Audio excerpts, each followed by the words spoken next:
اب رمضان شریف بھی آ رہا ہے، اور آپ کو معلوم ہے ہم نے رمضان میں پڑھائی رکھی ہے، چھٹیاں نہیں رکھی۔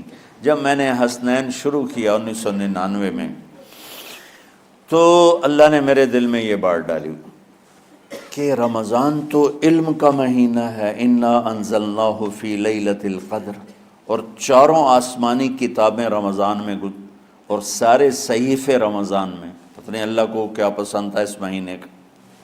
حضرت ابراہیم علیہ السلام پر چھوٹی کتابیں اتریں یکم رمضان کو، حضرت موسیٰ علیہ السلام پر تورات اتری 2 رمضان کو، حضرت داؤد علیہ السلام پر زبور اتری 6 رمضان کو، حضرت عیسیٰ علیہ السلام پر انجیل اتری 12 یا 18 رمضان کو، اور اللہ کے نبی پر قرآن اترا فی لیلۃ القدر، لیلۃ القدر میں اترا۔ تو سارا آسمانی علم رمضان میں اترا۔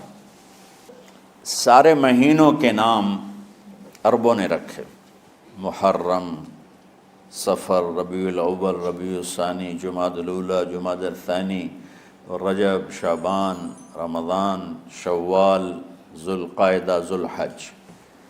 اس میں جو رمضان ہے یہ نام اللہ نے رکھا، باقی مہینوں کے نام تو رکھے عربوں نے۔ پھر ان کی زبان پہ اللہ لایا رمضان، چونکہ ابھی تو دنیا بھی نہیں بنی تھی اور اللہ نے قرآن کی تلاوت فرمائی تھی، تو اس قرآن میں تھا شہر رمضان الذی انزل فیہ القرآن۔ تو رمضان کا نام اللہ نے پہلے سے چن رکھا تھا، پھر ان سے رکھوا دیا۔ رمضان کہتے ہیں رمض یرمض، جل جانا، جل جانا۔ رمضان کو رمضان کیوں کہتے ہیں؟ کہ اس میں گناہ جل جاتے ہیں۔ مسلمان پہلا روزہ رکھتا ہے اور اس کے گناہ اللہ جلانا شروع کرتا ہے، اس کی بھوک پیاس کی آگ میں گناہوں کو ڈالتا ہے، جلاتا ہے۔ آخر 29 رمضان یا 30 رمضان آخری رات اللہ تعالیٰ اس کی پچھلے سال کے سارے گناہ معاف فرما دیتا ہے۔ تو اس کو اس سے تشبیہ دی گئی کہ جیسے جلنے سے چیز ختم ہو جاتی ہے، رمضان کے روزے کی بھوک اور پیاس کی تپش سے اللہ تعالیٰ پچھلے سال کے سارے گناہوں کو معاف فرما دیتے۔ تو مجھے خیال آیا اس وقت جب ابھی بالکل کزرع اخرج شطأہ تھا، ہمارے مدرسے کی مثال کزرع اخرج شطأہ، دعا کرو اللہ تعالیٰ فاستغلظ فاستوی علی سوقہ، اسے بنا دے۔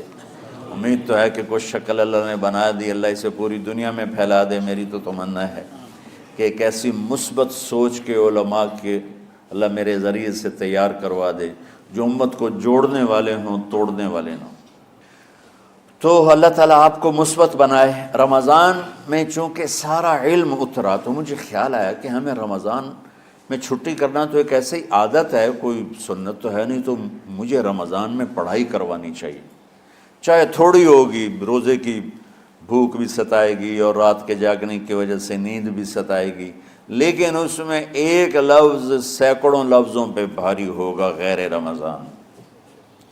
تو میں کراچی گیا اور مفتی تقی صاحب دامت برکاتہم سے سب سے پہلے جا کے مشورہ کیا کہ حضرت میں چاہتا ہوں کہ رمضان میں چھٹی نہ ہو، پڑھائی ہو۔ اس وقت رمضان سردیوں میں تھا، تو وہ بڑے خوش ہوئے، کہنے لگے یہ تو بہت اچھی بات۔ وہ تو اتنے بڑے ہاتھی کے پاؤں میں سب کا پاؤں، اتنی بڑی ہستی نے، وہ صرف پاکستان کا سرمایہ نہیں پوری امت کا سرمایہ ہے۔ تو ان کی اس بولنے نے مجھے ہمت دے دی۔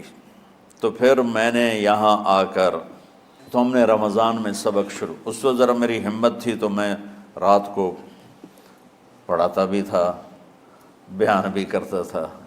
تو ہم نے رمضان میں شروع کی کہ یہ رحمتوں کا مہینہ، ہر چیز کی برکت کا مہینہ، ہر شے کی اللہ کی طرف سے فراوانی اس میں ہے، علم کی بھی، ہدایت کی بھی، رزق کی بھی۔ غریب سے غریب آدمی بھی سموسے بنا کے بیٹھا ہوتا ہے، پکوڑے بنا کے بیٹھا ہوتا ہے، اور دسترخوان پہ ایک کی بجائے 3 چیزیں پڑی ہوتی ہیں۔ چاہے رمضان کے بعد سب کے پیٹ خراب ہوں، ایک باری تو کھانے دی تباہی پھیر دیں، روزے کا مقصد ہی فوت ہو جاتا ہے۔ روزہ تو ہوتا ہے بھوک کے لیے، پر وہ اتنا کھاتے ہیں کہ سحری کا کھانا افطاری تک ہضم نہیں ہوتا، اور افطاری کا کھانا سحری تک ہضم نہیں ہوتا، پر ہے نا تن کا ہی کھاونا ہے۔